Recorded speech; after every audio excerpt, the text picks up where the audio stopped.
ಒಬ್ಬ ದೇವರ ಪಾದದಲ್ಲಿ ಕೂತು ఆ తల్లి వచ్చి దేవుని పాదంలో కూర్చొని ತನ್ನ ಕಣ್ಣೀರಿಂದ ದೇವರ ಪಾದವನ್ನು ತೊಳಿತಾಳೆ. ఆ తల్లి కన్నీళ్ళని ఇంకా దేవుని పాదాలని కడుగుతా ఉంది. ಅವಳ ಕೂದಲಿಂದ ಆತನ ಪಾದವನ್ನು ಒರೆಸ್ತಾಳೆ. ఆ తల్లి ఎంటుకలు ఇంకా ಆತನ ಪಾದಾలని ತೊಡಸ್ತಾ ఉంది. ಗಮನಿಸಬೇಕು, గమనించాలి. ಸುಮ್ಮನೆ ನೀವು ಕೇಳ್ಕೊಂಡು ಸುಮ್ಮನೆ ಹೋದ್ರೆ ಏನು ಯೂಸ್ ಇಲ್ಲ.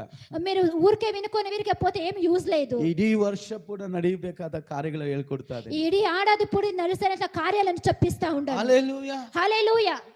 సీమోనుడు ಇವರು ಎಂತ ಪ್ರವಾದಿ, వీడు ఎలాంటి ఒక ప్రవాది. ಆತನನ್ನು ಮುಟ್ಟುವವಳು ಎಂತವಳಾಗಿರಬಹುದು ಅಂತ ಇವತ್ತಿನ ಗೊತ್ತಿಲ್ವಾ?